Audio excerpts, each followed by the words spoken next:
মাসটা চলতেছে পবিত্র মাস শাবান মাস। যেই শাবান মাস এত দামি, যেই শাবানের আগের মাস হলো রজব মাস, যেই রজব মাস 4 মাসের পবিত্র কোরআনের ঘোষণা, ইন্না ইদ্দাতাশ শুহুরি ইনদাল্লাহি 12 শাহরান ফি কিতাবিল্লাহ। আল্লাহ পাক রব্বুল আলামিন গণনার সুবিধার্থে বছরকে 12 মাসে নির্ধারণ করছেন। এই 12 মাসের ভিতরে 4টা মাসকে আল্লাহ সম্মানিত করছে। এই 4 মাসের এক মাস হলো রজব মাস, আর শাবানের পরের মাস হলো রমজান মাস, সর্বশ্রেষ্ঠ মাস। আল্লাহু আকবার। যে রমজান মাস কোরআন নাজিলের মাস, রমজান মাস মাগফিরাতের মাস, রমজান মাস গুনাহ মাফের মাস, রমজান মাস নাজাতের মাস। রমজান আসার আগে পূর্ণ প্রস্তুতি আমাদেরকে গ্রহণ করতে হবে। আল্লাহ এই রমজানের রোজাগুলো যেন আমরা সঠিকভাবে রাখতে পারি। চিৎকার মেরে বলেন আমিন। আরো জোরে বলেন আমিন। তাহলে এই কোরআনের পক্ষে থাকার দরকার আছে না নাই? এই কোরআন যেই জায়গায় লাগছে ওই জায়গা দামি হয়ে গেছে। যেই সিনায় কোরআন থাকে সিনা দামি হয়। যে মাসে কোরআন নাজিল হয়েছে মাসটা দামি হয়। যদি প্রশ্ন করেন কোরআনকে, কোরআন তুমি কোন মাসে নাজিল হইছো, আমার বলতে হবে না, কোরআনই আপনারে জানায় দিবে। শাহরু রমাদানাল্লাযী উনজিলা ফীহিল কুরআন।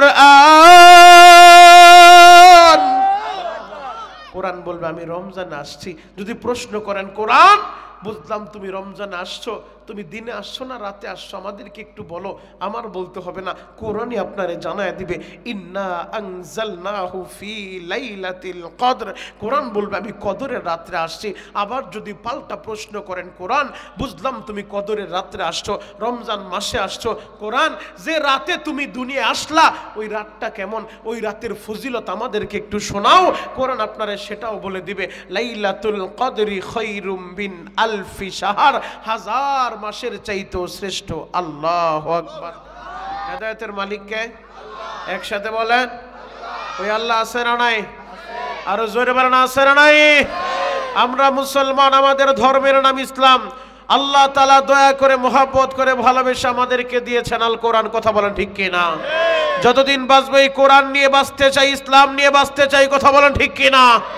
কোরআনের বিরুদ্ধে, ইসলামের বিরুদ্ধে, দাড়ি টুপির বিরুদ্ধে, মসজিদ মাদ্রাসার বিরুদ্ধে কোন নাস্তিক আর মুরতাদ যদি কথা বলে ওর দাঁত ভাঙ্গা জবাব দিতে হবে। কথা বলেন ঠিক কি না?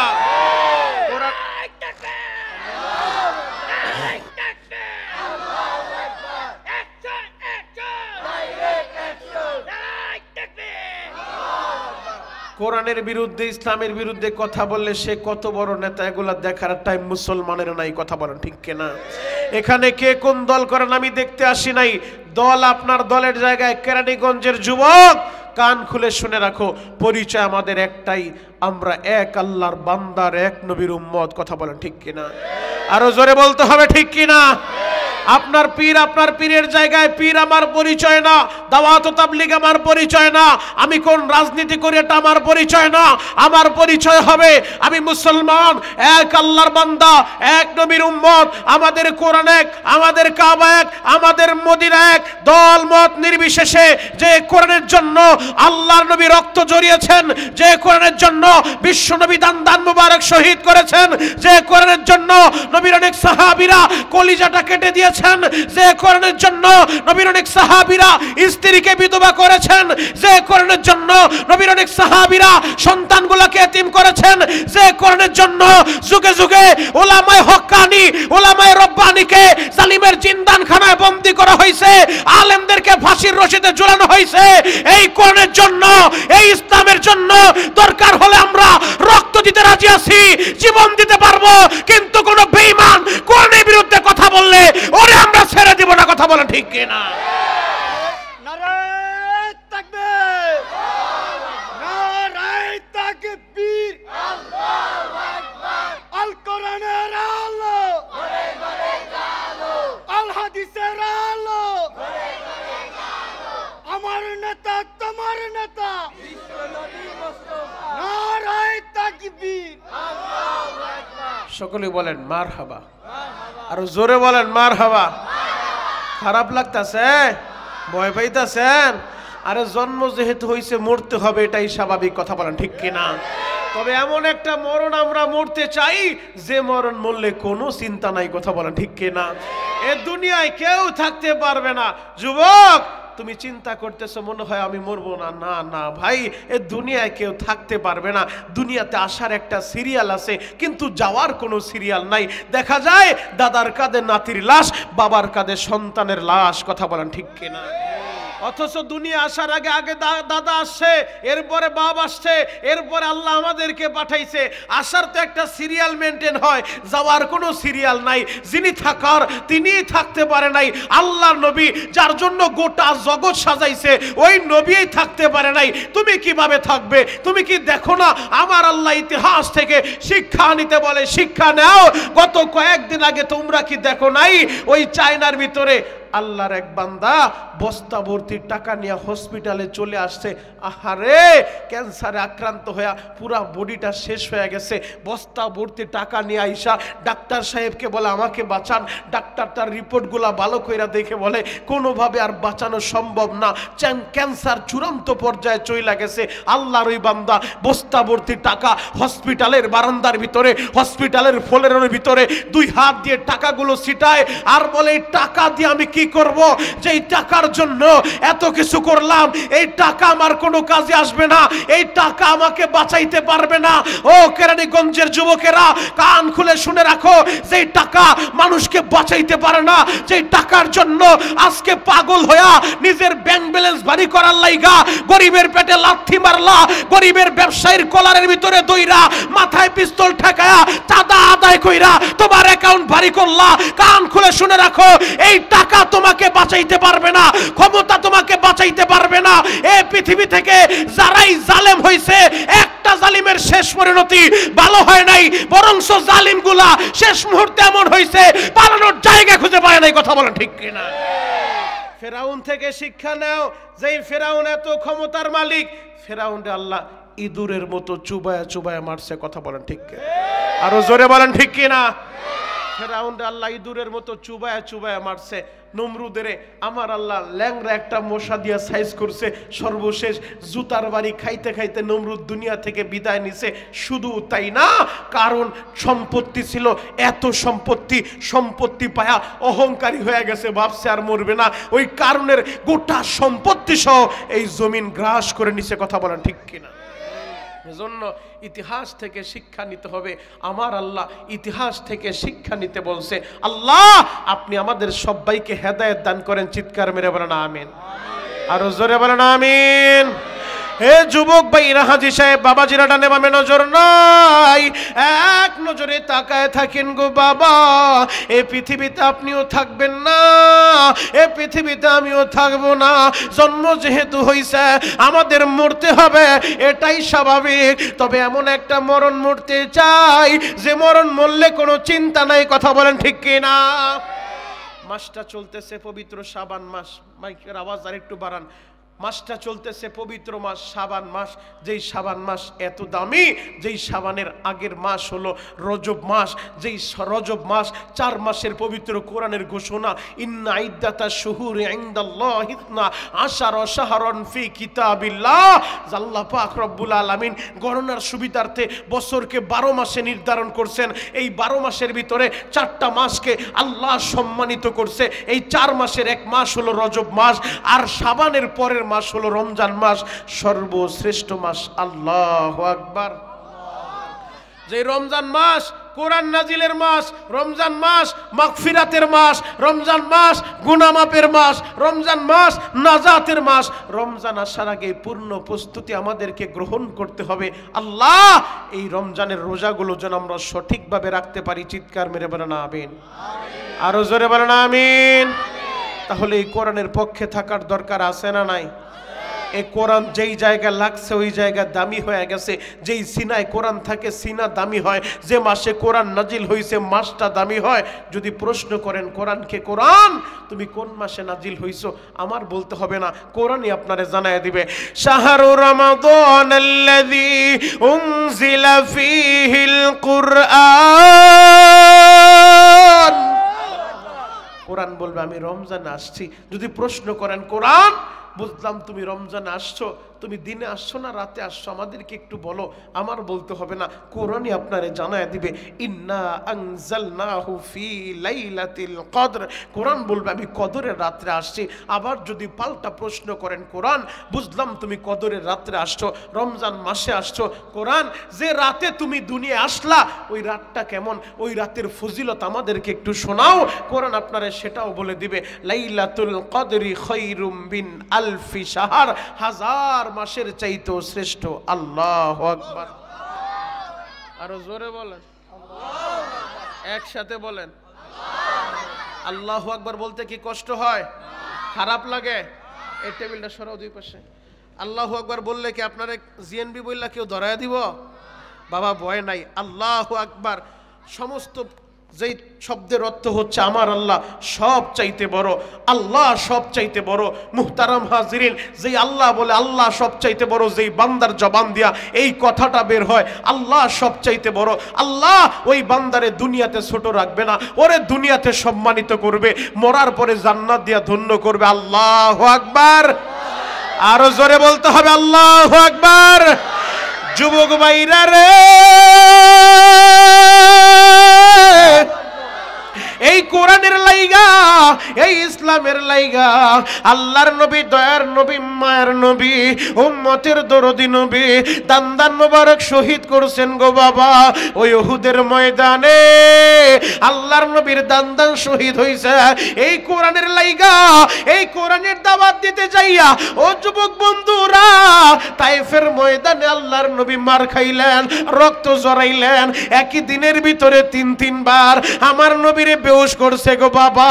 তায়েফের নিষ্ঠুর যুবকেরা এমন ভাবে নবীরে মারছে গো, আমার কেরানীগঞ্জের বাইরা রে,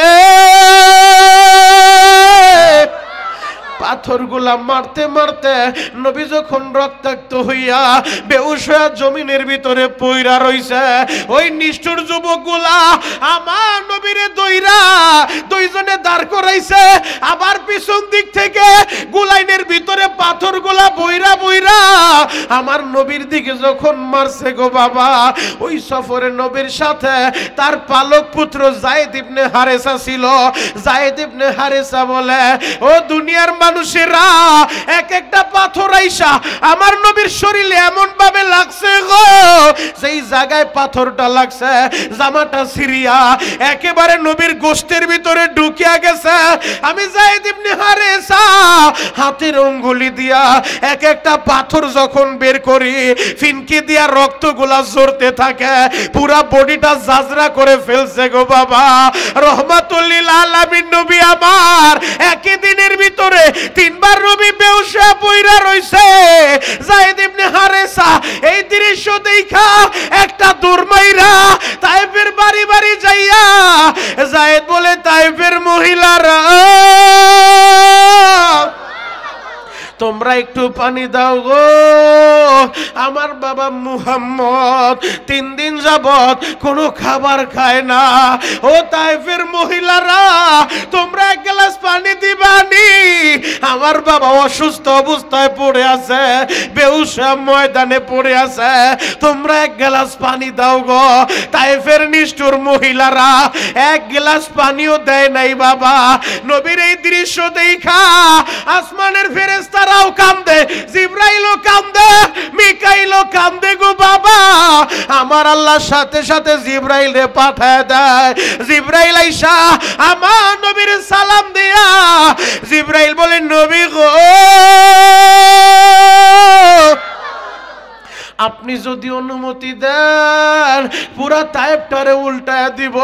এই যে নবীজি তায়েফের দুই পাশে বড় বড় যে পাহাড়গুলো আছে, এই পাহাড়গুলা দিয়া এমন ভাবে চাপ মারবো এই জায়গায় যে কোনো মানুষ বসবাস করছে এরও কোনো আলামত অবশিষ্ট থাকবো না।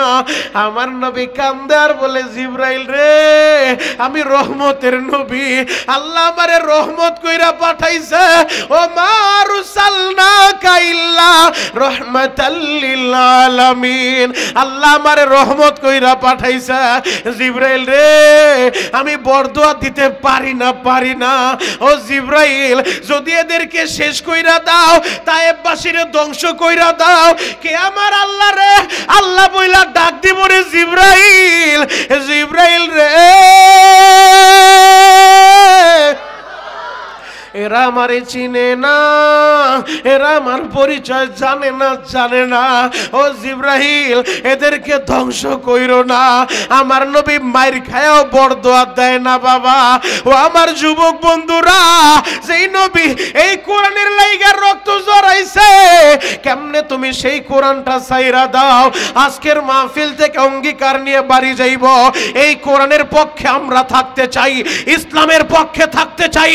দরকার হলে কোরআনের জন্য, ইসলামের জন্য, নবীর ইজ্জতের হিফাজতের জন্য যদি রক্ত দেওয়ার দরকার হয়, জীবন দেওয়ার দরকার হয়, যদি আমাদের এমন পরিস্থিতি চলে আসে আল্লাহর নবীর ইজ্জত বাঁচানোর জন্য আমার গলার ভিতরে ফাঁসির রশি লাগানো হবে, তাহলে আমি শরীয়তপুরি বলতে পারি, ফাঁসির মঞ্চে দাঁড়াও আমরা এই কথা স্পষ্ট জানায় দিব, কোরআন নিয়ে বাঁচতে চাই, কোরআন নিয়ে মরতে চাই।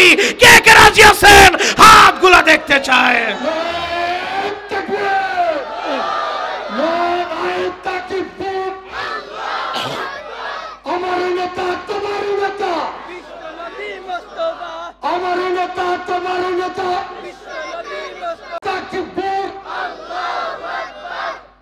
আল্লাহু আকবার বলেন তো। খারাপ লাগতাছে, কষ্ট হয়? যুবক ভাই, আমি তোমাদের পায়ে হাত রেখা বলে যাই, এ দুনিয়া থাকার জায়গা না ভাই। যারা আসছো কষ্ট করে জান্নাতের সামিয়ানায় বৈশা পড়ো, আমার দিল সাক্ষী দেয় আজকের দোয়া আল্লাহ ফেরত দিব না রে ভাই, আজকের দোয়া আল্লাহ ফিরায় দিতে পারে না। আমি তোমাদের জন্য দোয়া করব, এই যুবকরা যদি ইসলামের পক্ষে দাঁড়ায় যায়, যুবকরা যদি কোরআনের পক্ষে দাঁড়ায় যায়, এমন কোন ডিক্টাচার, স্বৈরাচার, জালিম জন্ম নেয় নাই আমার সোনার বাংলাদেশে কোরআনের বিরুদ্ধে কথা বলবে। কথা বলেন ঠিক কিনা? যুবক, তোমাদের পায়ে হাত রেখা বলে যাই, ভুল করছো, অন্যায় করছো, 30টা বছর কাটায় দিছো, মসজিদেও যাও নাই, 30টা বছর কাটায় দিছো, রমজানের রোজাটা রাখো নাই। আজকের এই মজলিসে বৈশা যদি চোখের পানিটা সাইরা দিয়ে আল্লাহরে বুঝায় বলতে পারো, আল্লাহ আমি না বুঝা রোজা সাইরা দিছি, আল্লাহ শয়তানের ধোকায় পইরা 30টা বছর মসজিদে যাই নাই ঠিক মতো, আজকের এই মাহফিলে বৈশা চোখের পানি দিয়া তোমার কাছে ওয়াদা করলাম আর নামাজ ছাড়বো না, এই বছর রমজানের রোজা শুরু করব, জীবনে যত বছর বাঁচবো আর রোজা ছেড়ে দিব না। যদি চোখের পানি দিয়ে আল্লাহরে বুঝায় বলতে পারো, কসম খোদার তোমার আমার গুনাহ করতে সময় লাগছে তো 10 বছর, 20 বছর, 50 বছর, আমার আল্লাহর মাফ করতে একটা সেকেন্ডও লাগবে না। কথা বলেন ঠিক কিনা? ভাই, এজন্য আমি তোমাদেরকে বলে যাই, এই শাবান মাসে আমার আল্লাহ অগণিত অসংখ্য জাহান্নামের আসামিরে মাফ করে দিব।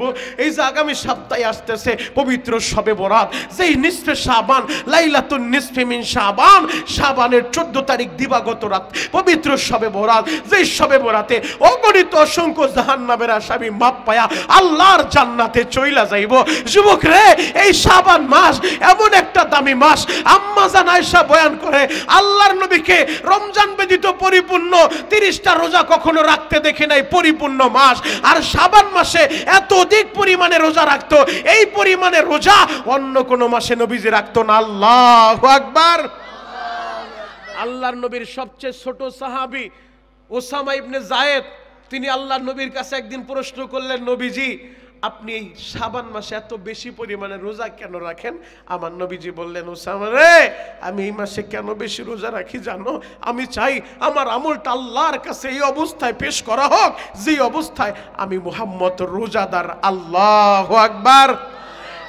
যারা ফ্যাক্টরিতে কাজ করেন, যারা দেখবেন কিছু আছে ব্যবসায়ী ভাইদের দৈনিক হিসাব, কিছু আছে সাপ্তাহিক হিসাব, কিছু আছে বাৎসরিক হিসাব, তো আল্লাহ বান্দার এই আমল নামাটাও 3 ভাবে আল্লাহর কাছে উপস্থাপন করা হয়। দৈনিক বান্দার আমলের হিসাবটা আল্লাহর কাছে দেওয়া হয়, সাপ্তাহিক বান্দার আমলটা আল্লাহর কাছে হিসাব পেশ করা হয়, বাৎসরিক আল্লাহর কাছে হিসাব পেশ করা হয়। দৈনিক যখন হিসাবটা পেশ করা হয়, সকালবেলা যেই সমস্ত ফেরেশতারা একদল ফেরেশতা এই বান্দারে পাহারাদারি করে, তোমারে আমারে দেইখা রাখে, বিকালবেলা ওই ফেরেশতাগুলা আল্লাহর কাছে চইলা যায়। আবার সন্ধ্যাবেলা রাতে যারা ডিউটি করব তারা চইলা আসে।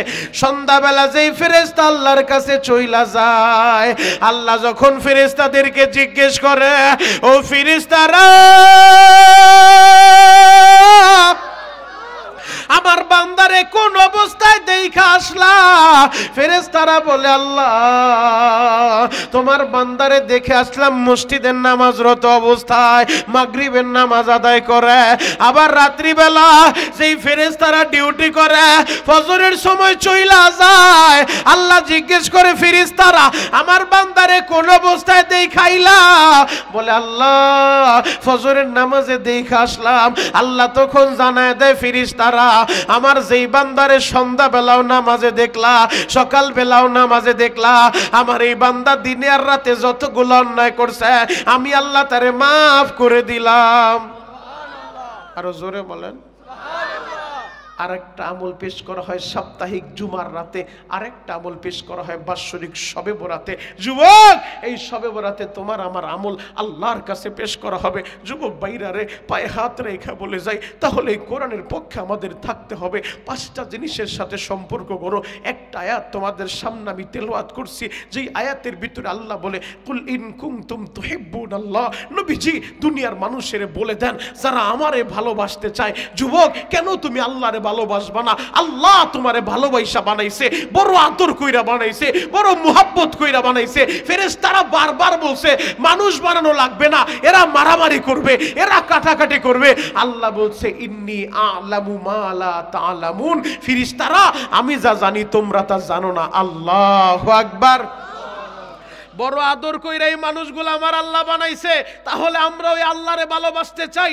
এ পৃথিবীতে 5টা জিনিসের সাথে আমাদের সম্পর্ক করতে হবে। কয় জিনিসের সাথে? সবাই বলেন।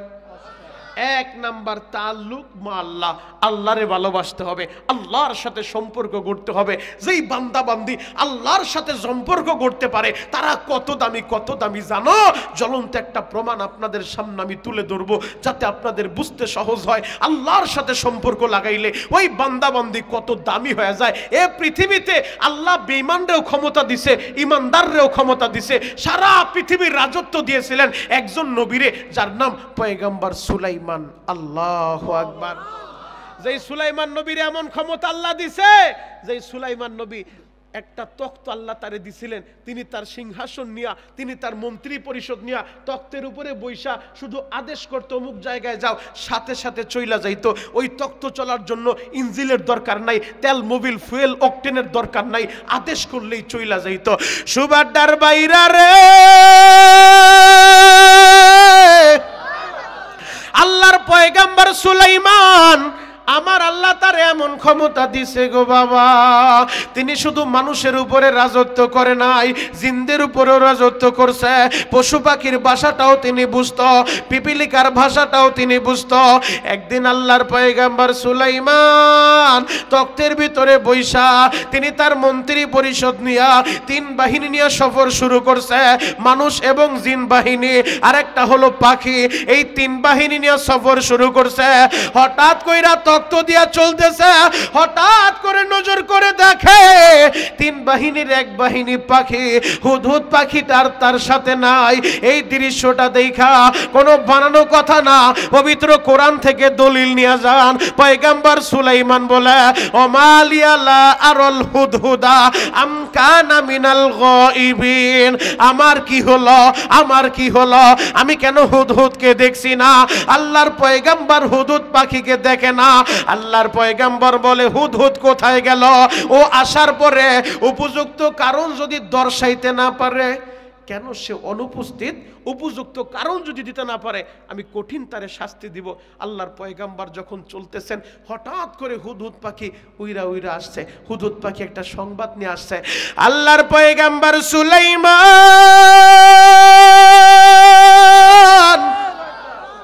এমন একটা সংবাদ আপনারে দিব, যেই সংবাদ আমি আপনারে দেওয়ার আগে আপনার কাছে এই সংবাদটা কেউ দেয় নাই। আল্লাহর পয়গম্বর বলে, কি এমন সংবাদ তুমি আমারে দিবা যে তুমি দেওয়ার আগে এই সংবাদ সম্পর্কে আমি জানি না, আমারে কেউ সংবাদ দেয় নাই। হুদহুদ পাখি বলে, আল্লাহর পয়গাম্বর, হ্যাঁ আমি আপনার সংবাদ দেওয়ার আগে এই সংবাদ সম্পর্কে আপনি কিছুই জানতেন না। বলে কি এমন সংবাদ? হুদহুদ পাখি বলে, আল্লাহর পয়গাম্বর, আমি উঠতে উঠতে চলে গিয়েছিলাম সাবা শহরে। সাবা শহরে যায় একজন রানীর আমি দেখছি, যেই রানীর নাম রানী বিলকিস। আমি দেখছি রানী বিলকিসের সুবিশাল এক সিংহাসন রয়েছে, 30 হাত পাশে 60 হাত লম্বা, বিশাল বড় সুবিশাল সিংহাসন, স্বর্ণের সিংহাসন। আল্লাহর পয়গাম্বর বলে, এটা কোনো সংবাদ হইল? তার সম্পত্তি থাকলে সিংহাসন বানাইতেই পারে, চেয়ারে বসতেই পারে, এটা কোনো সংবাদ হইল? হুদহুদ পাখি বলে, আল্লাহর পয়গাম্বর, সিংহাসনে বসতে এটা তো সমস্যা না। তাহলে সমস্যা কোন জায়গায়? বলে সমস্যা তো ওই জায়গায়, আমি দেখলাম ওই সাবা শহরের মানুষগুলা, এরা কেউ আল্লাহর গোলামি করে না, এরা কেউ আল্লাহর সেজদা দেয় না, এরা সবাই সূর্যের সেজদা দেয়, সূর্যের পূজা করে। এই কথাটা শুনে আল্লাহর পয়গাম্বরের মেজাজ গরম হয়ে গেছে। কি বললি? এরা সূর্যের পূজা করে, সূর্যের সেজদা দেয়, আল্লাহর সেজদা দেয় না? বলে না, আল্লাহর সেজদা দেয় না, কারণ এই পৃথিবীতে সবচেয়ে মারাত্মকতম জঘন্যতম অপরাধের নাম হলো শিরিক। কথা বলেন ঠিক কিনা? শিরিক যারা করে মুশরিকদেরকে আল্লাহ শবে বরাতেও মাফ করবে না। আল্লাহ পাক রব্বুল আলামিন জানায় দেয়, ইন্নাশ শিরকা লাযুলমুন আযীম, শিরিক সবচেয়ে জঘন্যতম গুনাহ, মারাত্মকতম গুনাহ। এই শিরিকের গুনাহ আল্লাহ মাফ করবে না। শিরিক ছাড়া আর যত অন্যায় আছে, বান্দা আল্লাহর কাছে মাফ চাইলে আল্লাহ যাকে চায় ক্ষমা করে দিবে, কিন্তু মুশরিকদেরকে আল্লাহ মাফ করবে না। খাঁটি দিলে তওবা করতে হবে। মাওলা হে, আমাদেরকে শিরিক মুক্ত ইবাদত যেন আমরা করতে পারি, কবুল করেন। চিৎকার মেরে বলেন আমিন। আরো জোরে বলেন আমিন। পয়গম্বর সুলাইমানের মেজাজ গরম হয়ে গেছে। কি? তারা সাবা শহরের মানুষগুলা সূর্যের পূজা করে, আল্লাহর সেজদা দেয় না? বলে না। আল্লাহর পয়গম্বর বলে, হুদহুদ, আমি তোমার কাছে চিঠি দিয়ে দিব, চিঠি নিয়ে যাইবা। যদি তোমার এই ঘটনা সত্য হয় তাহলে পুরস্কার পাইবা, আর যদি সত্য না হয় উপযুক্ত বিচার করব। আল্লাহর পয়গম্বর একটা চিঠি লেখা পাঠায় দিছে, যাও রানী বিলকিসের কাছে যা চিঠিটা দিবা। এবার হুদহুদ পাখি তো চিঠি নিয়ে রওনা হয়ে গেছে। হুদহুদ পাখি রানী বিলকিস, যিনি ক্ষমতার মসনদে বসা, তার রুমে যাইতে হইলে 7টা দরজা টপকায় যাইতে হয়, যে কেউ রুমে ঢুকতে পারে না। কিন্তু হুদহুদ পাখি রানী বিলকিসের রুমে ঢুইকা চিঠিটা যখন ছাইরা দিছে, রানী বিলকিসের বুকের উপর আইসা পড়ছে। আল্লাহু আকবার। আরো জোরে বলেন আল্লাহু আকবার। রানী বিলকিস ঘুম থেকে ওইটা দেখে বুকের উপর একটা চিঠি, চিঠিটা দেখা সম্মানিত চিঠি, দৌড়ে সিংহাসনে আসছে, মন্ত্রী পরিষদরে ডাকছে, আমার প্রজারা, আমার নেতারা, শোনো শোনো, আমার একটা পরামর্শ দাও। বলে কি হইছে? বলে আমার কাছে সম্মানিত একটা পত্র আসছে। কি পত্র আসছে? বলে হ্যাঁ, সম্মানিত একটা পত্র। কে পাঠাইছে? আল্লাহর কোরআন থেকে দলিল নেন। ওই রানী বিলকিস বলে, ইন্নাহু মিন সুলাইমানা ওয়া ইন্নাহু বিসমিল্লাহির রহমানির রহিম। পত্রের ভিতরে লেখা ছিল সুলাইমানের পক্ষ থেকে, আল্লাহর নামে শুরু, বেশি কিছু লেখে নাই। ও রানী, তুমি তোমার দলবল নিয়ে আত্মসমর্পণ করো, এই কথাটাই লেখা। এবার রানী বিলকিস বলে, আমারে পরামর্শ দাও, আমি কি করতে পারি? তার নেতা যারা আছে, দেখবেন নেতা যে নেতার আশেপাশে যেগুলা করে নাট বল্টু স্ক্রু চামচা যেগুলা, ওরে বাবা রে বাবা, ওদের দাপটে এলাকার মানুষ অস্থির হয়ে যায়। কথা বলেন ঠিক কিনা? আরো জোরে বলেন ঠিক কিনা? পদ নাই, পদবি নাই, ওর কোদনে এলাকার মানুষ বাড়িতে থাকতে পারে না। অথচ নেতাই কিন্তু বলে নাই মানুষের উপরে জুলুম কর, কারো মাথায় বাড়ি দে, তার কাছ থেকে চান্দা আন। কিন্তু ওই নাট বল্টু স্কুল ওর দাপটে এলাকায় মানুষ সুস্থ থাকতে পারে না। ওই রানী বিলকিসের নাট বল্টু গুলা বলতেছে, রানী আমরা ক্ষমতাশালী, আমরা শক্তিশালী, দেন আমাদের পারমিশন, আমরা তার লগে যুদ্ধ করব। রানী বলে, মাথা গরম কইরো না, সব জায়গায় মাথা গরম করলে কাজ হবে না। বলে কি করতে চান? আমি চাই স্বর্ণের 2টা ইট তার কাছে আমি হাদিয়া পাঠাবো। যদি স্বর্ণের ইট 2টা সে গ্রহণ করে, প্রমাণ হয়ে যাবে সে লোভী, আমার রাষ্ট্রের উপরে, সিংহাসনের উপরে লোভ জাগছে, তাহলে বুঝবো সে লোভী। আর যদি আমার এই স্বর্ণের ইট গ্রহণ না করে, বুঝে নিব সে আল্লাহর নবী। আর নবী যদি হয়, নবীদের সাথে যুদ্ধ কইরা পারা যায় না। কথা বলেন ঠিক কিনা? আরো জোরে বলতে হবে ঠিক কিনা? সুবাড্ডার বাইরা রে, রানী বিলকিস সিদ্ধান্ত নিয়া স্বর্ণের 2টা ইট হাদিয়া পাঠায় দিছে। এই দিক দিয়া হুদহুদ পাখি সংবাদ নিয়ে আল্লাহর পয়গম্বরের কাছে চলে আসে। ও আল্লাহর পয়গম্বর সুলাইমান, রানী বিলকিসের পার্লামেন্টে সিদ্ধান্ত হয়ে গেছে আপনার কাছে 2টা ইট পাঠাবে, স্বর্ণের ইট। যদি ইট 2টা আপনি গ্রহণ করেন প্রমাণ হয়ে যাবে আপনি লোভী, আর যদি গ্রহণ না করেন প্রমাণ হবে আপনি আল্লাহর নবী। আল্লাহর পয়গম্বর সুলাইমান জরুরি ভিত্তিতে এবার জিনদেরকে ডাকছে। জিনদেরকে ডাইকা বলো, জিনেরা আমারে পরামর্শ দাও, এ পৃথিবীর কোথায় স্বর্ণের খনি আছে বলো।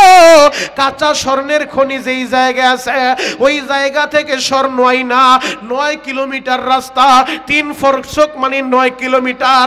এই 9 কিলোমিটার রাস্তা পুরাটাই স্বর্ণের ইট দিয়া কার্পেটিং করবা। আরো জোরে বলেন। রানী বিলকিস যে ইট পাঠাইছে ইটের তো একটা ডাইস থাকে, ফর্মা থাকে, দেখবেন ইট খোলা যারা গেছেন এমন একটা ডাইস থাকে, ওই ডাইসের ভিতরে খামিরাগুলা ঢুকায় দেয়, টান একটা মাইরা বাড়ি মারলে ইট হয়ে যায়। তো ওই খামিরা যেই ডাইসের ইট বানাইছে রানী বিলকিস 2টা স্বর্ণের ইট, একই ডাইসের একই কোম্পানির একই ফর্মার ইট দিয়া সুলাইমান নবী জিনদেরকে দিয়া যেই রাস্তা দিয়া 2টা ইট হাদিয়া তার জন্য নিয়ে আইব, ওই রাস্তা 9 কিলোমিটার পুরা রাস্তাটাই স্বর্ণের ইট বিছায় রাখছে। আরো জোরে বলেন। স্বর্ণের ইট রাস্তার ভিতরে বিছায় রাখছে। এবার রাস্তার ভিতরে গরু ছাগল এবং বাইন্দা রাখছে। এখন রাস্তা স্বর্ণের রাস্তার ভিতরে দাঁড়া ছাগলে লেদায়, গরুতে প্রস্রাব করে। ওরা তো আসতেছিল 2টা ইট নিয়ে, রাষ্ট্রীয় মেহমান, গর্বের সহিত স্বর্ণের ইট নিয়ে আমরা যাইতাছি। রাষ্ট্রীয় মেহমান যখন সুলাইমান নবীর এরিয়ার ভিতরে ঢুকছে, একটা আর একটারে গুতা মারে আর বলে, দেখতো আমাদের হাতে যা পায়ের নিচেও তো তা। সুবহানাল্লাহ বলবেন না? বলে বলস কি? বলে হ্যাঁ। একটা উঠায় দেখতো, উঠে এখন হাতের সাথে মিলায় যেই কোম্পানির যেই ডাইসের যেই ফরমারিট, একই কোম্পানির একই ডাইসের একই ফরমারিট দিয়া তার দেশের রাস্তা পাকা করা। এই 2টা ইট লই আমরা যাইতাছি। সুলাইমান নবী আবার বইলা দিছে, শোনো মাঝে মধ্য থেকে 2-1টা ইট সরায় রাখবা। এখন ওরাদেরকে তো আর লজ্জা দিতে হয় নাই, ডিজিটাল লজ্জা পায়া গেছে। ওরা বলে দেখ মাঝে মধ্যে 2-1টা ইট আবার নাই, এখন এই 2টা ইট লইয়া যদি বাদশার কাছে দেয় নিঃসন্দেহে আমাদেরকে চোর বইলা বানবো, যে আমার রাস্তার ইট উঠায়া আমারে হাদিয়া দিতে আইছো, মায়ের একটাও মাটিতে পড়বো না। কথা বলেন ঠিক কিনা? আল্লাহু আকবার বলেন তো। এখন আরেকটা বলে সাতার ইট রাখ, তো ইট মিটের দরকার নাই, এমনিতেই চল। আরেকজনে বলে শোন আমরা তো রানীর চাকরি করি, যদি কোনোদিন রানীর সাথে আবার সুলাইমান নবীর দেখা হয়ে যায়, তখন যদি রানী বলে আপনার জন্য কিছু পাঠাইছিলাম পাইছেন, তখন যদি বলে না আমি তো পাই নাই, তাইলে আমাদের চাকরি থাকবো না। চাকরি বাঁচাইতে হইব, মান সম্মান যায় যাও, চাকরি বাঁচাইতে হইব, চল ইট 2টা নিয়েই যাব। এবার 2টা ইট নিয়ে চোরের মতো কাঁপতে কাঁপতে আল্লাহর পয়গম্বরের সামনে যায়, বলে আল্লাহর পয়গম্বর আমরা এসেছিলাম সাবা শহর থেকে, আপনার জন্য রানী বিলকিস 2টা ইট হাদিয়া পাঠিয়েছেন। আল্লাহর পয়গম্বর বললেন তোমরা যা আমার জন্য আনছো এর চাইতে লক্ষ কোটি গুণ বেশি আমার আল্লাহ আমারে দান করছে। আল্লাহু আকবার। তোমাদের এগুলার দরকার নাই, তাড়াতাড়ি বের হয়ে যাও। এবার রাজ সিংহাসন রাজ দরবার থেকে বের হইয়া বলে সাতার ইট ফালা, তাড়াতাড়ি সাবা শহরে চল। সাবা শহরে যায় রাষ্ট্রীয় মেহমানরা বলে ও রানী আপনি কোন দেশে আমাদের পাঠাইলেন? ওই দেশে স্বর্ণের কোনো দাম নাই, ওই দেশের রাস্তা স্বর্ণের ইটা দিয়া বাধাই করা, যেই স্বর্ণের রাস্তার ভিতরে দাঁড়াইয়া গরুতে প্রস্রাব করে ছাগলে লেদায়, ওই দেশের ইটের স্বর্ণের কোনো দাম নাই। তিনি আল্লাহর নবী, তার সাথে যুদ্ধ কইরাও পারা যাবে না। রানী গো আপনি তাড়াতাড়ি চলেন, আমরা দলবল নিয়া সুলাইমান নবীর কাছে যাইয়া আমরা স্যালেন্ডার করি, আমরা আত্মসমর্পণ করি, আর সূর্যের পূজা করার দরকার নাই, একমাত্র আল্লাহর গোলামি করব। আল্লাহু আকবার। রানী বিলকিসও সিদ্ধান্ত নিছে, ঠিক আছে যেহেতু আল্লাহর নবী, নবীদের সাথে যুদ্ধ করলে পারা যাবে না, ঠিক আছে আমি দলবল নিয়ে সবাইরে নিয়ে যাব, সুলাইমান নবীর কাছে যায় স্যালেন্ডার করব, আত্মসমর্পণ করব, আজ থেকে আর সূর্যের পূজা হবে না, জমিন যার আসমান যার, গোলামিও হবে তার। আল্লাহু আকবার। এবার রানী বিলকিস রওনা হয়ে গেছে। হুদুদ পাখি আবার এই সংবাদটা নিয়ে তাড়াতাড়ি পয়গম্বরের কাছে আসছে। আল্লাহর পয়গম্বর সুলাইমান রানী বিলকিস পার্লামেন্টে সিদ্ধান্ত নিয়ে নিছে আর তারা সূর্যের পূজা করব না। বলে কি করব? তারা আপনার কাছে আইসা সিলিন্ডার কইরা মুসলমান হইব, আল্লাহর গোলামি করব। আল্লাহর পয়গাম্বর সুলাইমান আবার জরুরি ভিত্তিতে মিটিং ডাকছে। ও জিনেরা, তোমাদের ভিতরে কে আছো রানী বিলকিসের সিংহাসন উঠাইয়া আমার চেয়ারের পাশে বসায়া দিবা? আল্লাহু আকবার। বলে রানী বিলকিস আসতেছে, তারে তো বসতে একটা জায়গা দিতে হইব। তা আমি চাইতাছি সে যেই সিংহাসনে বসে 60 হাত লম্বা 30 হাত পোস্ত, ওই সিংহাসনটা উঠায়া আমার চেয়ারের পাশে বসায় দিবা। আমি তার সিংহাসনে তারে বসতে দিব। আমি এক্সট্রা কোনো সিংহাসন তারে দিব না, এক্সট্রা কোনো চেয়ার দিব না, তার চেয়ারে আমি তারে বসাইব। কে কত দূরত আনতে পারবা বলো? জিনদের যে লিডার ইফরিত, ওই ইফরিত দাঁড়ায় গেছে। ইফরিত দাঁড়ায় বলে, আল্লাহর পয়গাম্বর আপনি তো বসা আছেন, এই বসা থেকে আপনি দাঁড়াবেন, দাঁড়াইতে যত দেরি এর আগেই সাবা শহর থেকে 60 হাত লম্বা 30 হাত পাশে রানী বিলকিসের পুরা সিংহাসন উঠায়া আপনার চেয়ারের পাশে আমি বসায়া দিব। আরো জোরে বলেন। আল্লাহর পয়গাম্বর বলে, আমি বইসা রইছি, আবার দাঁড়াবো, অনেক সময়ের দরকার, এত সময় দিতে পারবো না, আরো দ্রুত কে পারবা বলো? মাঝখান থেকে একজন আলেম দাঁড়ায় গেছে, তিনি জিন না আলেম। আলেম দাঁড়ায় বলে, আল্লাহর পয়গাম্বর আপনি যদি আমার দিকে তাকায় আছেন, চোখটা বন্ধ করবেন আর খুলবেন, চোখের পলকের আগে, চোখের পলক ফালানোর আগে রানী বিলকিসের পুরা সিংহাসনটা আমানতদারির সাথে তার টিস্যুর বক্সটা যেই জায়গায় একই জায়গায় থাকবে, পানির গ্লাসটা যেই জায়গায় একই জায়গায় থাকবে, তার কলমটা যেই জায়গায় একই জায়গায় থাকবে, কোনো জিনিস এদিক সেদিক হবে না।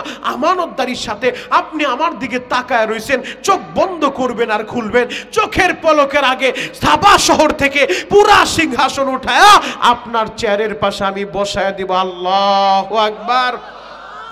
ওই আলেম সাহেব দ্বারা চোখের পানি ছেড়ে দিয়া বলে, আল্লাহর পয়গাম্বর আমি যে চোখের পলকের আগে রানী বিলকিসের সিংহাসন উঠায় নিয়ে আসতে পারবো, এই শক্তি আমার না, আমার না, এই ক্রেডিট আমার না, আমার না, এই ক্ষমতার মালিক আমার আল্লাহ।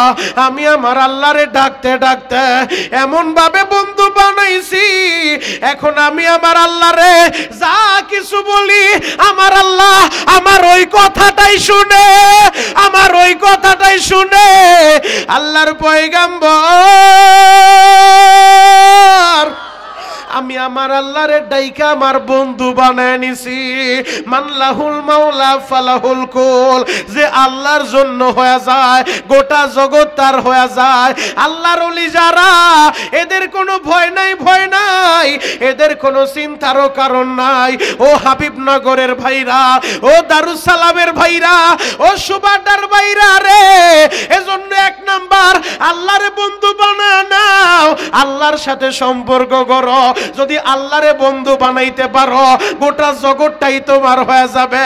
কারণ যারা আল্লাহর ওলি, আল্লাহরে বন্ধু বানাইতে পারে, ওই বান্দা আল্লাহর কাছে এত দামি হয়ে যায়। ওই বান্দা তখন যা বলে আমার ওই বান্দার কথাটাই শুনে। যুবক রে, 2 নম্বরে আমরা বন্ধু বানাইবো, সম্পর্ক করব নবীর সাথে, তাল্লুক মার রাসূল।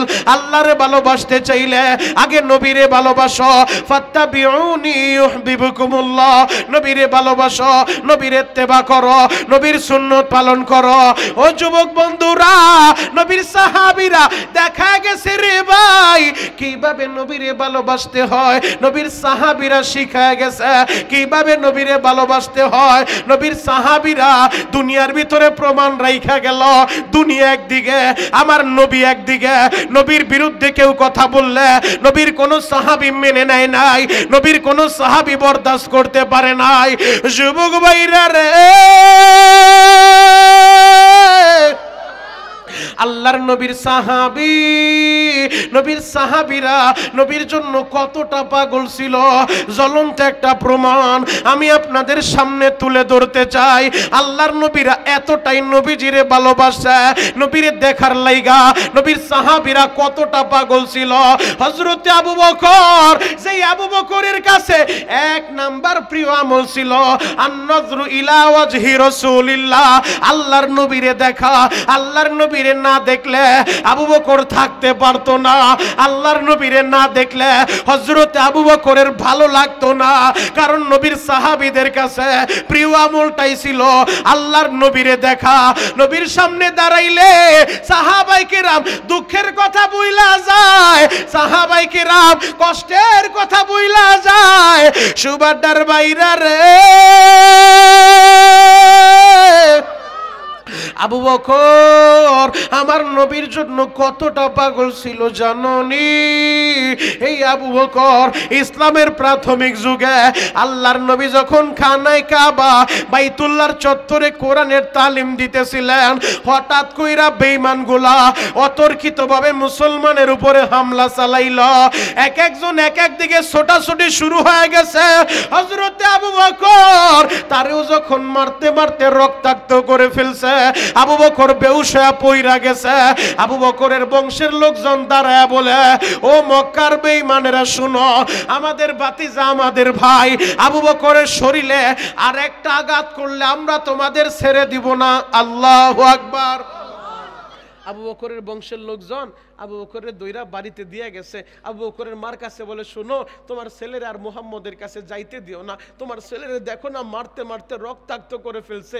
শত হইলেও তো মা তো সন্তানের জন্য পাগল। হযরতে আবু বকর হুঁশ ফিরে না, মা দুঃখিনী মাথায় পানি দেয়। দীর্ঘ সময় পর যখন হুঁশ ফিরছে, আবু বকরের মা প্লেটের ভিতরে খাবার মাখায় নিয়ে আসছে। বলে, বাবা রে, সারাটা দিন তুমি কিছু খাও নাই রে বাবা, বাবা তুমি অসুস্থ হয়ে পড়েছিলা, অজ্ঞান হয়ে পড়েছিলা বাবারে, আমি মা প্লেটের ভিতরে খাবার মাখায় নিয়ে আসছি, বাবা তুমি খাবারটা খাও। আবু বকর তখন বলে, মা গো, আগে বলো আমার নবী কেমন আছে। বলে, তোমার নবী কেমন আছে আমি তো জানি না, লোকজন তোমারে দইরা বাড়িতে দিয়ে গেছে। ও বাবা, আগে তুমি খাবারটা খাও। হযরত আবু বকর বলে, মা গো, আমার নবী কেমন আছে নবীরে না দেখার আগে এক লোকমা খাবারও আমি খাবো না। আল্লাহু আকবার। কোনো মা তো এগুলা সইতে পারে না। মা দুঃখিনী বললেন, আবু বকর পাগলামি করিস না বাবা, আগে খাবার খা, নবীর কাছে পরে যাস। আবু বকর কান্দে আর বলে, মা আমার নবী কেমন আছে, কোথায় আছে? আমার নবীরে না দেখা আমি আবু বকর এক লোকমা খাবারও খাবো না, এক ডোক পানিও পান করব না।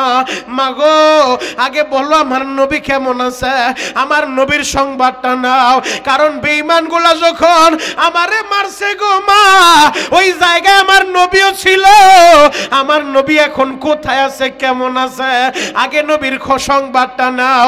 হযরত আবু বকরের মা বলে, বাবা রে, আমি কিভাবে সংবাদটা নিব? বলে, ওমরের বোনের বাড়ি যাও, ওমরের বোনের মাধ্যমে সংবাদ নাও, হয়তো তার কাছে সংবাদ থাকতেও পারে।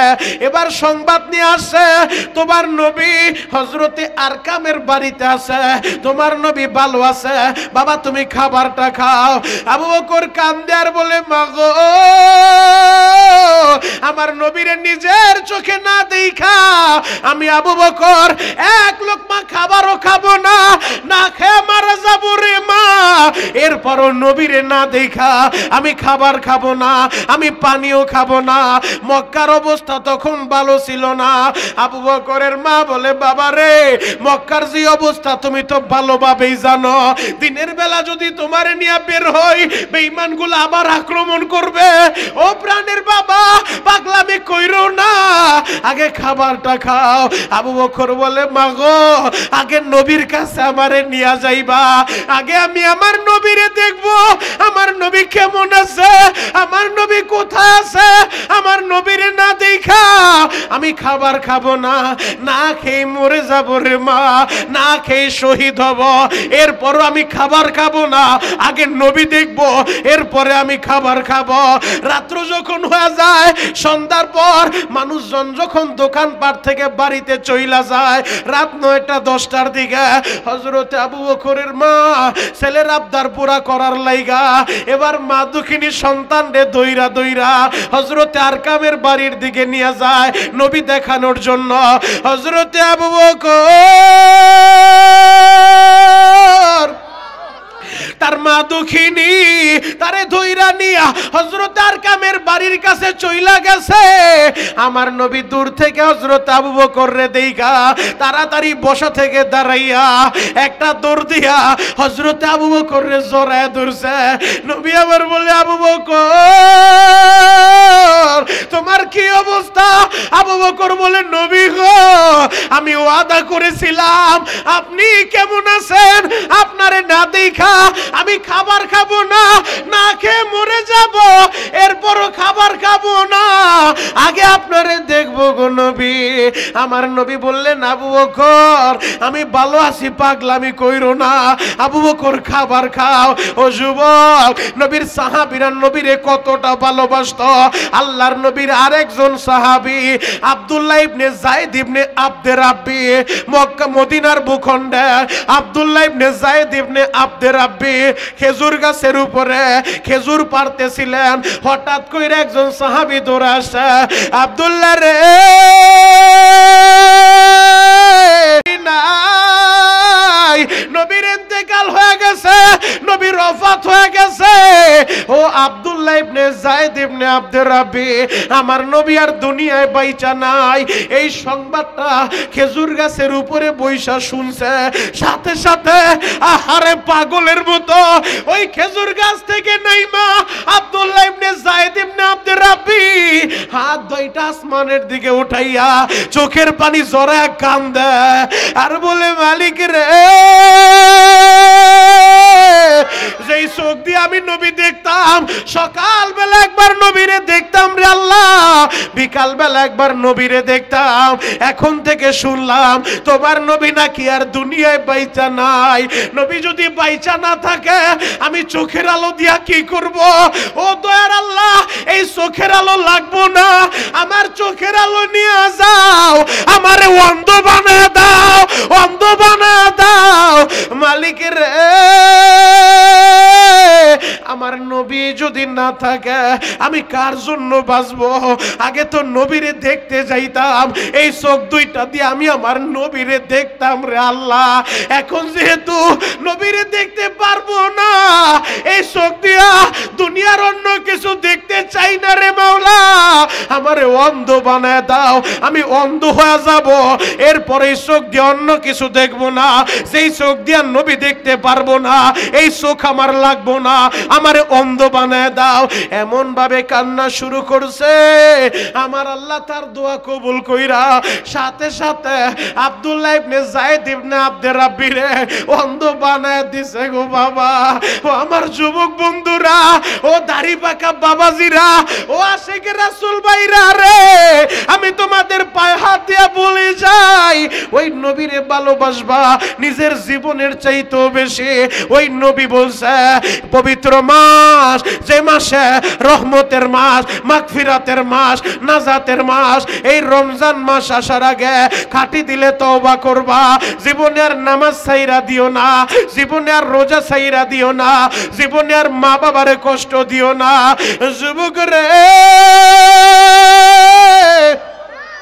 আগামী সপ্তাহে তো শবে বরাত, সবাই মাপ পাইলো, ওই কপাল পোড়া মাপ পাইব না।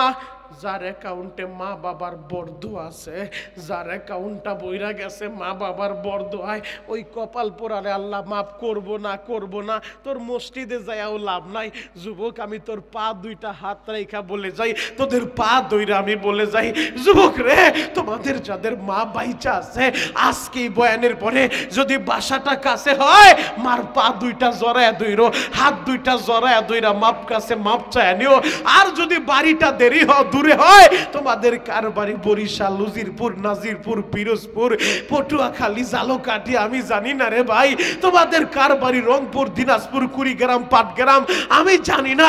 বাড়ি যে প্রান্তে হোক, যদি মা দক্ষিণী গ্রামের বাড়িতে থাকে, আমি শরীয়তপুরের বয়ানের পরে জিহাদি হুজুর বয়ান করবে, বয়ানের আগে টেলিফোন দিয়ে 1 মিনিট মার কাছে মাপটা চায়া নিও। মা গো, তুমি আমারে মাফ না করলে আমার আল্লাহ বলে মাফ করব না। মা তুমি আমারে মাফ না করলে সবে বরাতে বলে সবাই মাফ পাইলো, আমি মাফ পাবো না। ও মা আমারে মাফ করে দাও রে মা। ওই মা দক্ষিণীর কাছে মাপটা চায়া নিও রে ভাই। আর যাদের মা বাইচা নাই, আর যাদের বাবা বাইচা নাই, তোমরা কি করবা? এখন বৈশা বৈশা ওই মা বাবার কথাটা স্মরণ কইরা চোখের পানি জড়াইবা আর বলবা, আল্লাহ আমার মায়েরে তুমি মাফ করে দাও, আল্লাহ আমার বাবারে তুমি মাফ করে দাও। যুবক রে, আমি তোমাদের পায়ে হাত রেখা বলে যাই, ও মুরব্বী বাবাজিরা, আপনাদের সন্তানগুলারে মাদ্রাসায় পাঠায়া আলেম বানায়েন, কোরআন শিখায়েন। যদি সন্তানদেরকে কোরআন শিখান, আপনার এই সন্তানটা বড় হওয়ার পরে মা বাবার খেদমত করবে।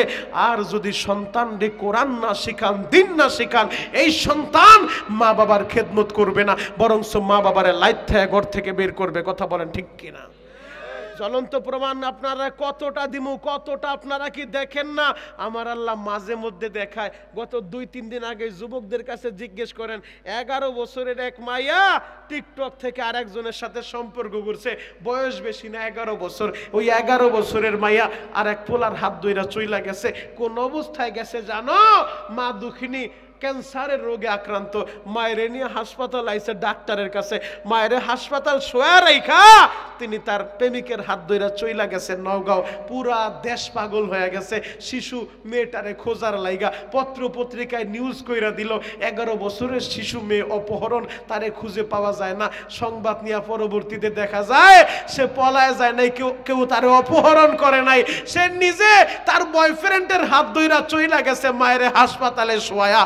এই হলো সমাজের অবস্থা। আজকে যদি মহিলা মাদ্রাসায় পাঠাইতা, দিন শিখাইতা, ইসলাম শিখাইতা, কোরআন শিখাইতা, তাহলে অন্তত মেয়েটা মায়ের হাসপাতালের বেডে শোয়া আর একজনের হাত ধইরা পলায়া যাইতো না। আর আমার সমাজ ব্যবস্থাটা এমন একটা অবস্থা, এ দেশের ভিতরে বাল্য বিবাহ নিষিদ্ধ। 16 বছরের মেয়েটারে বিবাহ দিলে যেই কাজী বিয়ে পড়াইছে, ওই কাজীর হ্যান্ডকাপ লাগায়া 14 শিকির ভাত খাওয়ায়। যেই মেয়েটারে বিবাহ পড়াইছে, অভিভাবকের নামে মামলা হয়ে যায়। কেন?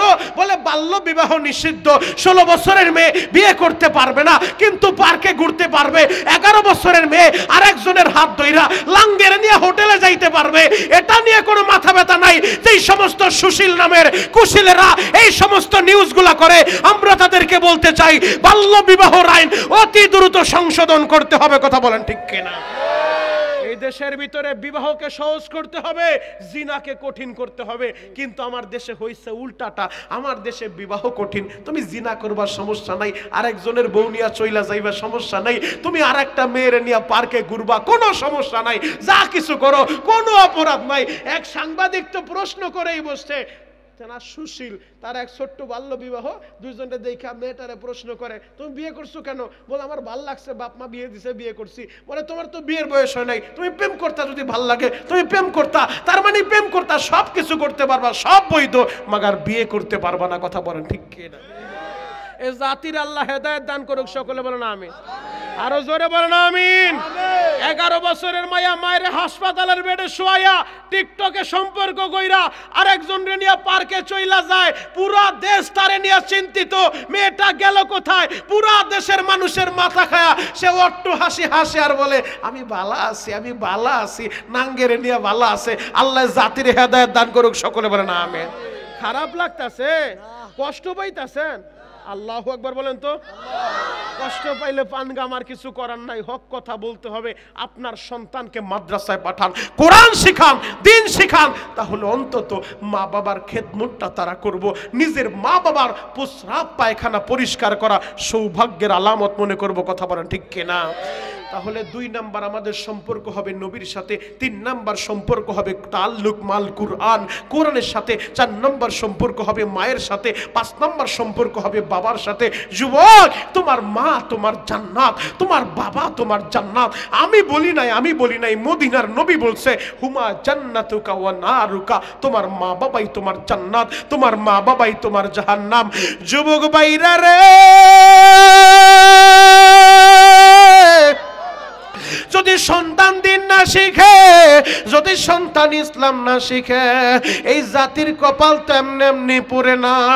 আজকে বহুত কপাল পড়ে এমন আছে, নিজের বাবারে ঘর থেকে গার ধাক্কা দিয়া বের করে দেয়, মায়েরে ঘর থেকে বের করে দেয়। আহারে, তার বাড়িতে চাকরানি থাকার জায়গা আছে, বাড়ির দারোয়ান থাকার জায়গা আছে, কাজের বুয়া থাকার জায়গা আছে, কিন্তু যেই মা 10 মাস 10 দিন গর্ভে ধারণ করলো, ওই মায়ের জায়গাটা বাড়িতে হয় না। কথা বলেন ঠিক কি না? আপনারা মাঝে মধ্যে যায় দেখবেন যে এই সমস্ত বৃদ্ধাশ্রমগুলি আছে, ওই বৃদ্ধাশ্রমের ভিতরে যায় দেখেন বহুত ডাক্তারের মা আছে, বহুত ইঞ্জিনিয়ারের মা আছে, বহুত জজ আর ব্যারিস্টারের মা, যারা ওই বৃদ্ধাশ্রমে পড়ে থাকে। ওই বৃদ্ধাশ্রমে যাইয়া কোনো আলেমের মা খুঁজা পাবেন না, কোনো হাফেজের মা খুঁজা পাবেন না। যুবক রে, আমি তোমাদেরকে বলি না সবাই স্কুল কলেজ বাদ দিয়া মাদ্রাসায় চইলা যাও, তবে এই কথাটা বলি, আগে ছোট্টবেলা সন্তানরে কোরআন শিখান, ইসলাম শিখান, এরপরে ডাক্তার হইলে ডাক্তার নামের ডাকাইত হবে না। আগে যদি আপনি কোরআন শিখাইতে পারেন, এই ছেলেটা বড় হইয়া ইঞ্জিনিয়ার হইলে ইঞ্জিনিয়ার নামের চোর হবে না। রাস্তা ঢালাই দিতে যাইয়া, ব্রিজ ঢালাই দিতে যাইয়া রডের বদলে বাস দিব না। কথা বলেন ঠিক কি না? যদি দিন শিখে, কোরআন শিখে, ইসলাম শিখে, আপনার ছেলে সমাজের নেতা হইল, ওর নেতা হইয়া দেশের সম্পদ পাচার কইরা বিদেশে পাঠাইব না, বেগম পাড়ায় বাড়ি বানাইব না, বরং কোরআন শিখলে, ইসলাম শিখলে ও সমাজের নেতা হইল, দেশের মানুষের জন্য সর্বোচ্চ উদার করে দিব। কথা বলেন ঠিক কিনা? আল্লাহ জাতিকে হেদায়েত দান করুক, সকলে বলেন আমিন। আরো জোরে বলেন আমিন। তাহলে সন্তানদেরকে দিন শিখানোর দরকার আছে না নাই? আরো জোরে বলেন আছে না নাই? বাস্তব একটা প্রমাণ তোমাদেরকে দেয়া যায়, এ জাতির কপাল এমনি এমনি পড়ে না। গত মাসে একটা নিউজ আমি তোমাদেরকে শোনায়া যাই, যুবক ভাইরা ওরা ভালো কইরা জানে, ফেসবুক ইউটিউবের ভিতরে ওরা দেখছে, পেপার পত্রিকা আসছে। গাজীপুর জয়দেবপুরে একজন কপাল পোড়া ছেলে নিজের বাবারে গাড়িতে বইরা নিয়ে গেছে। কেন জানো? বাবারে রাত 2টার সময় গাড়িতে বইরা নিয়া জয়দেবপুর জঙ্গলের ভিতরে ধাক্কা দিয়া বাবারে ফালায়া দিয়া এরপরে চইলা আসছে। কত কপাল পোড়া ছেলে! আরে 3টা দিন বাবা দুঃখু মিয়া ওই জঙ্গলের ভিতরে পড়ে আছে, শীতের একটা কাপড়ও দেয় নাই। সুবাড্ডার বাইরা রে, এলাকার লোকজন এই অবস্থা দেখা তাড়াতাড়ি জয়দেবপুর থানায় ফোন করছে। জয়দেবপুর থানার ওসি এবং কয়েকজন পুলিশ আইসা ওই মুরব্বীর জঙ্গল থেকে উঠায়া নিয়া গাজীপুর হাসপাতালে ভর্তি করলো, স্যালাইন লাগাইছে, মোটামুটি সুস্থ। এবার ওসি সাহেব মাথার কাছে বৈশা বলে, চাচা আপনি জঙ্গলে কেমন আইলেন? চাচা কি বলে শুনবা? চাচা কান্দে আর বলে, স্যার গো, যেই ছেলের মানুষ করতে যায়, যেই ছেলের পড়ালেখার খরচ চালাইতে যায়, আমি অসুস্থ শরীর নিয়ে পরের জমিতে কামলা দিয়েছিলাম। স্যার, এই শীতের সময় আমি ঠান্ডা পানি দিয়ে ওযু বানায় ফজরের নামাজটা পড়া জ্বর শরীর নিয়ে ছেলের জন্য কামলা দিতে নামছি। কারণ আমি যদি ঠিক মতো কাজ না করি, আমার ছেলের স্কুলের বেতনটা কে দিব? আমার ছেলের পরীক্ষার ফিটা কে দিব? এত কষ্ট কইরা যে ছেলের মানুষ করছি, এই ছেলে মানুষ হয় নাই, অমানুষ হয়ে গেছে। স্যার গো, আমার রাত 2টার সময় গাড়িতে পড়ছে। আমি জিজ্ঞেস করলাম, বাবা আমারে কই নিয়ে যাইবা? বলে, বাবা কোনো কথা বইল না, তুমি গাড়িতে উঠো। স্যার আমারে গাড়িতে কই রাহি না, রাত 2টার সময় ওই গাজীপুর জঙ্গলের ভিতরে ধাক্কা বাইরা ফালায় দিয়া এরপর আবার ছেলেটা গাড়ি নিয়ে চইলা গেল। আমি পিছন দিক থেকে এত চিৎকার মারলাম আর বললাম, বাবার একটু দাঁড়া, আমারে ফালায় যাইস না, যাইস না। আমার ছেলেটা পিছনে একবারও ফিরে তাকাইলো না। সুবাড্ডার বাইরা রে,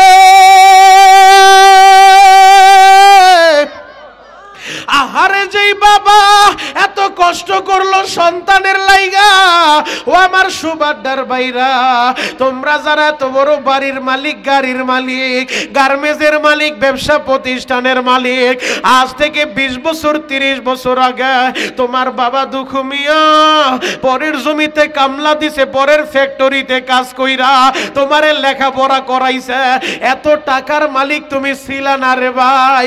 তোমার মা দুঃখিনী নিজে না খাইয়া এই সন্তানের খাওয়াইছে রে ভাই। আজকে টাকার মুখ দেখা ওই মায়েরে চিনো না, বাবারে চিনো না। আশেপাশে মাদ্রাসায়, এই মাদ্রাসায় তালিমুল কোরআন মাদ্রাসা আইসা দেখো এমন বহুত এতিম ছেলে আছে, আহারে মাদ্রাসা বন্ধ হইলেও বাড়িতে যায় না। কেন যায় না জানোনি? এতিমের মনে যে কত জ্বালা আমার আল্লাহ ছাড়া কেউ জানে না। আমার নবী এতিমের পক্ষে কেন ওয়াজ করে? কারণ আমার নবী ছিলেন এতিম, আমার নবী জানে এতিমের মনে কত জ্বালা।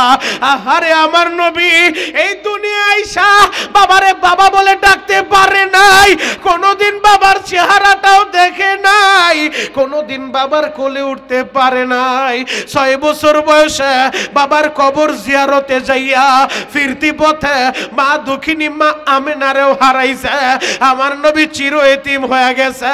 আমার নবী জানে এতিমের মনে কত জ্বালা রে ভাই। ও আমার সুবাদ্দার যুবকেরা, তোমাদের যাদের মা বাইচা নাই রে ভাই, তোমাদের যাদের বাবা বাইচা নাই, এই মজলিসে অনেক যুবক আছে আমার পরিচিত যাদের বাবাই দুনিয়ায় বাইচা নাই। ওই ছেলেগুলা যেই জায়গায় দেখা হয়, দেখা হইলেই বলে হুজুর বাবার জন্য দোয়া কইরেন। কারণ যেই ছেলেটা বাবা হারাইছে রে ভাই, ও বুঝে বাবা কি জিনিস। তোমাদের যাদের বাবা আছে হয়তো তোমরা আমার কথাটা বুঝবা না রে ভাই। এই যুবক রে, এমন কত ঈদ গেছে রে ভাই, মনে করে দেখো। ঠিকই তুমি তোমার বাবার কাছে বায়না ধরছ, ও বাবা নতুন জামাটা কিনা দাও।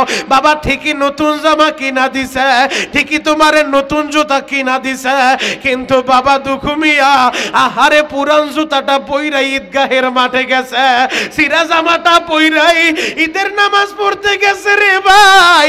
ও আমার সুবাদ্দার ভাইরা, ও হাবিবনগরের ভাইরা রে, ওই বাবার যারা হারাইছো পয়সা পয়সা কামতে থাকো আর বলো আল্লাহ আমার বাবারে আযাব দিও না, আমার বাবার কবরে জাহান্নামের আগুন জ্বালাও না।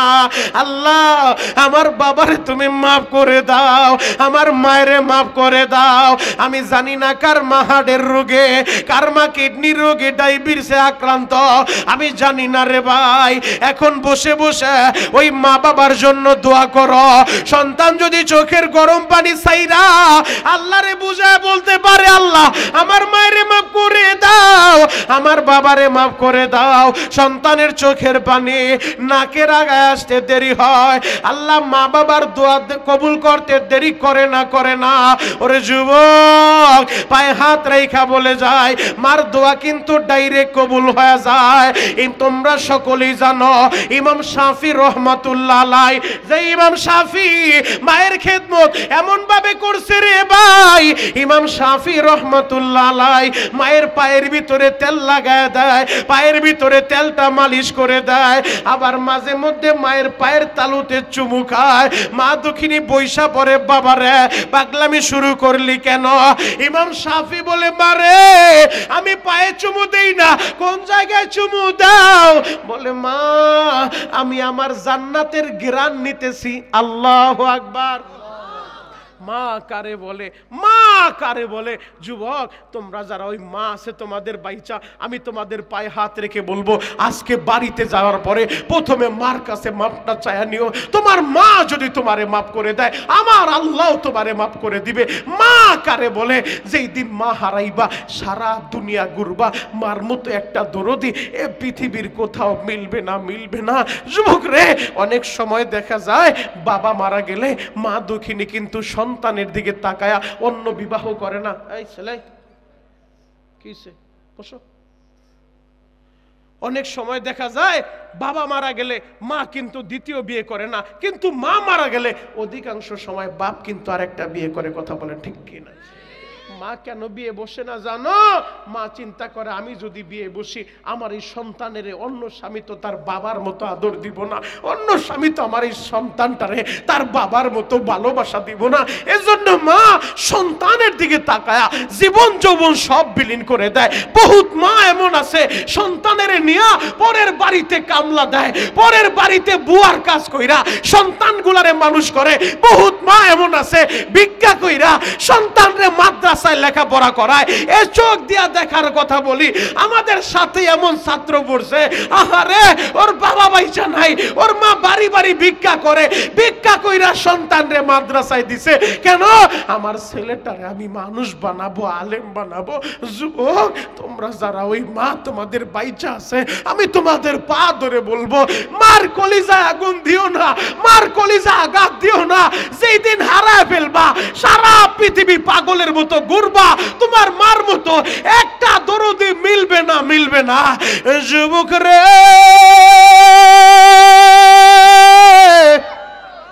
জ্বলন্ত একটা প্রমাণ তোমাদেরকে দিব। মা কারে বলে রে ভাই, চাঁদপুরের বাস্তবে একটা কথা আমি তোমাদেরকে বইলা যাই। চাঁদপুরে এমন এক ছেলে, নাম তার আব্দুল্লাহ। আব্দুল্লাহর বাবা মইরা গেছে, কিন্তু মা সন্তানের দিকে তাকায় দ্বিতীয় বিয়ে করে নাই, সন্তানটারে স্কুলে ভর্তি করাইছে। মা দুঃখিনী পরের বাড়িতে বুয়ার কাজ করে। ওই পরের বাড়িতে কাজ করার পরে তারা চাউল দেয়, ডাউল দেয়, মোটামুটি সংসার চলে। সন্তানরে স্কুলে ভর্তি করাইছে, লেখাপড়া করতেছে। প্রাইমারি শেষ কইরা সন্তান যখন মেট্রিক পরীক্ষা দিব, এবার প্রাইমারির প্রধান শিক্ষক অফিসের ভিতরে ডাইকা বলে, আব্দুল্লাহ তুমি মেট্রিক পরীক্ষার জন্য ফর্মটা ফিল আপ করো, মোটামুটি 1300 টাকার মতো প্রয়োজন। আব্দুল্লাহ বলে, স্যার আমি এই বছর পরীক্ষাটা দিব না। স্যার বলে, কেন দিবা না? তোমারে দিয়ে আমরা আশা করি তুমি ক্লাসের 1 নাম্বার ছাত্র, তুমি ভালো একটা রেজাল্ট করবা, আমাদের স্কুলের একটা সুনাম হবে, কেন তুমি পরীক্ষা দিবা না? আব্দুল্লাহ বলে, স্যার গো আমি এই বছর পরীক্ষা দিব না। কারণ আব্দুল্লাহ তো স্যারের বলতে পারে না লজ্জায়, স্যার আমার বাবা নাই, আমি টাকা পাবো কোথায়? এই কথা না বইলা স্যারেরে বলে আমি পরীক্ষা দিব না। এই কথা বইলা বাড়িতে চইলা আসছে। মা কারে বলে? মা সন্তানের চেহারার দিকে তাকাইলেই বুঝতে পারে আমার সন্তানের মনের ভিতরে কি চলে। কথা বলেন ঠিক কিনা? এর নাম হলো মা। মা মা সন্তানের চেহারার দিকে তাকাইলেই বুঝতে পারে আমার ছেলে সুখে আছে না দুঃখে আছে। যুবক ওই মায়ের কষ্ট দিও না, দিও না। আব্দুল্লাহ যখন বাড়িতে আসছে, মা দুঃখিনী বলে, বাবা তোর কি হয়েছে? আব্দুল্লাহ বলে, মা আমার কিছুই হয় নাই। আব্দুল্লাহর মা বলে, বাবা রে আমার পেটে তুই হইছস, তোর পেটে আমি হই নাই, বল তোর কি হইছে? আব্দুল্লাহ বলে, মা গো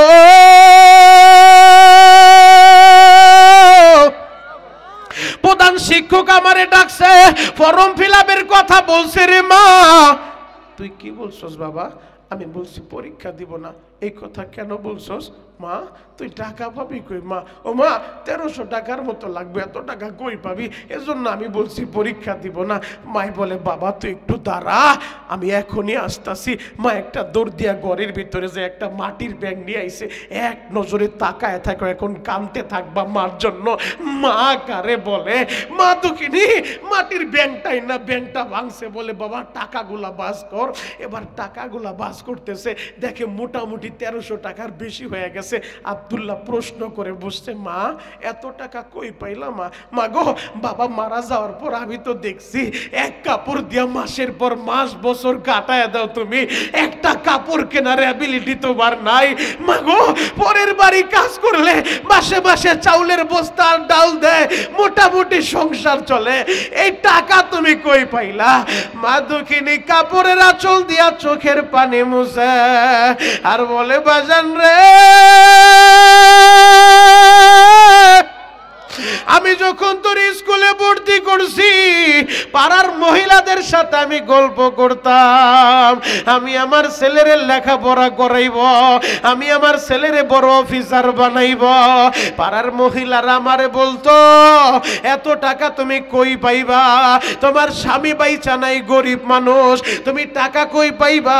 প্রাইমারিতে পড়াইতে টাকা লাগে, মেট্রিক পরীক্ষায় টাকা লাগে, কলেজে তো অনেক টাকার দরকার, এত টাকা তুমি কই পাইবা?